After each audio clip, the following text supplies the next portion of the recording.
हिंदू धर्म में हरतालिका तीज का व्रत सबसे कठिन और सबसे फलदायी व्रतों में से एक माना जाता है, जिसे सुहागिन महिलाएं अपने पति की लंबी उम्र के लिए और अविवाहित कन्याएं अच्छे वर की प्राप्ति के लिए रखती हैं, जो कि हर साल भाद्रपद माह के शुक्ल पक्ष की तृतीया तिथि को रखा जाता है।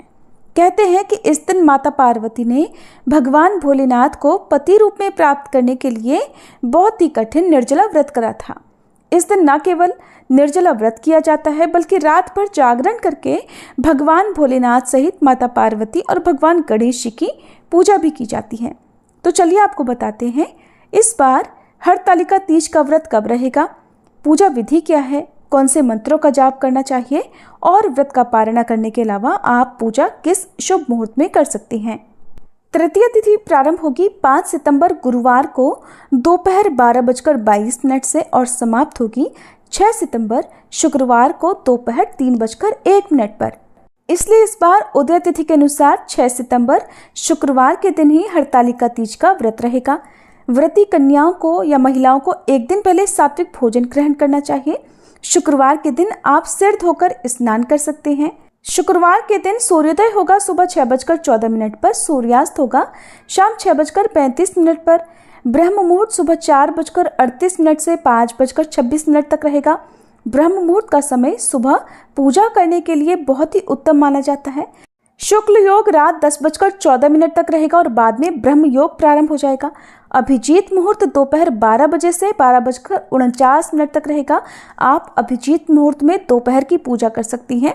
भगवान शिव, माता पार्वती और भगवान गणेश जी की मूर्तियां बना सकती हैं। राहु काल सुबह 10:30 से दोपहर 12 बजे तक रहेगा। हरतालिका तीज में सुबह और शाम विधि विधान से पूजा की जाती है। सुबह व्रत का संकल्प लेकर व्रत प्रारंभ करना चाहिए। सुबह की पूजा आप ब्रह्म मुहूर्त के अलावा सुबह 6:01 से 8:32 के बीच में कर सकती हैं। इसके बाद जो शाम की पूजा का सबसे उत्तम मुहूर्त होता है, प्रदोष काल का मुहूर्त, वो है शाम 5:50 से 7:20 तक। शाम की पूजा आप इस शुभ मुहूर्त में अवश्य करें। इसी शुभ मुहूर्त में अविवाहित कन्याएं भगवान शिव और माता पार्वती का गठबंधन भी कर सकती हैं। ऐसा करने से विवाह में आ रही बाधाएं दूर हो जाती हैं और मनोवांछित वर की भी प्राप्ति होती है। हरतालिका तीज व्रत का पारणा अगले दिन किया जाता है। 7 सितंबर शनिवार को सुबह सूर्योदय होने के बाद, यानी सुबह 6:14 से 7:15 के बीच में आपको व्रत खोलना चाहिए। व्रत खोलते समय पानी, दूध या फलों का जूस ग्रहण करना चाहिए। इसके थोड़ी देर के बाद ही आपको सात्विक भोजन ग्रहण करना चाहिए, क्योंकि इस व्रत में मिट्टी से भगवान गणेश, भगवान शिव और माता पार्वती की मूर्ति बनाई जाती हैं, शिवलिंग बनाए जाते हैं और उन्हीं की पूजा का महत्व होता है। पूजा करने के बाद अगले दिन व्रत का पारणा करने से पहले पहले विसर्जन किया जाता है।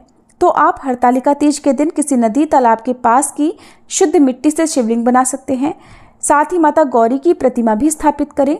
यदि आपके लिए भगवान शिव, माता पार्वती की मूर्ति बनाना संभव ना हो, तो आप केवल मिट्टी से शिवलिंग बनाकर भी पूजा कर सकती हैं और इसके बदले आपके पास जो भी मूर्ति या फिर तस्वीर है, आप उनका पूजन भी कर सकती हैं। पूजा करने के लिए आपको चंदन, जनेऊ, फुलेरा, पुष्प, नारियल, अक्षत, पान के पत्ते, इलायची, सुपारी, 5 तरह के फल, दक्षिणा, मिठाई, पूजा की चौकी, धतूरे का फल, कलश, अभिषेक करने के लिए तांबे का पात्र, दूर्वा, आंख का फूल जो कि भगवान गणेश और भगवान शिव को अर्पित किया जाता है, घी, दीपक, धूप, कपूर और व्रत कथा पुस्तक की आवश्यकता होगी। वहीं शिवलिंग पर अर्पित करने के लिए आप बेलपत्र, शमी पत्र, बांस, देवदार पत्र, चंपा, कनेर, अगस्त, भृंगराज, धतूरा, आम के पत्ते, अशोक के पत्ते, पान के पत्ते, केले के पत्ते या शमी के पत्ते का इस्तेमाल कर सकते हैं। अब जानते हैं बहुत ही आसान पूजा विधि के बारे में। तो हरतालिका तीज की पूजा करने के लिए सबसे पहले सुबह ब्रह्म मुहूर्त में उठकर स्नान करें। फिर हाथ में जल और पुष्प लेकर व्रत रखने का संकल्प लें।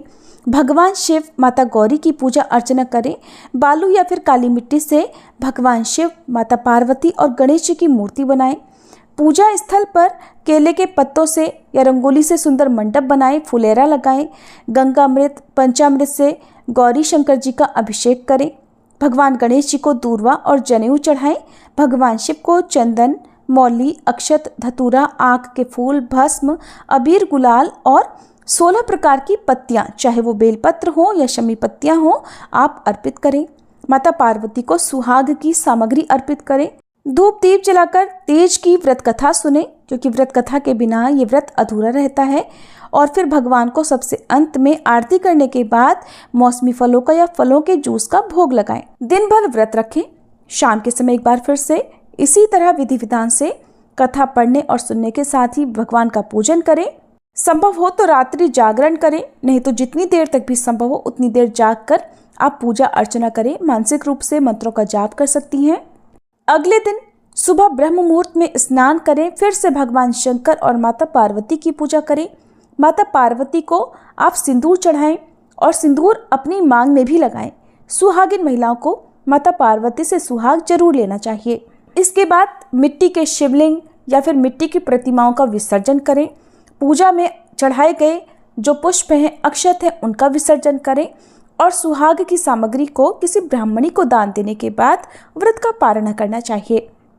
हरतालिका तीज में पूजा का मंत्र है, भगवान गणेश जी की पूजा करते समय ओम गंग गणपते नमः या फिर वक्रतुंड महाकाय सूर्यकोटि समप्रभा निर्विघ्नं कुरु मे देव सर्व कार्येषु सर्वदा।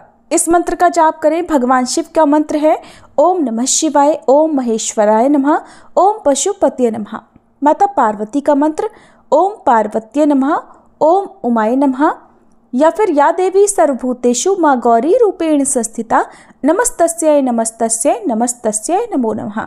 इन मंत्रों का जाप करना चाहिए। माता पार्वती की मांग में सिंदूर लगाते समय इस मंत्र का जाप करें।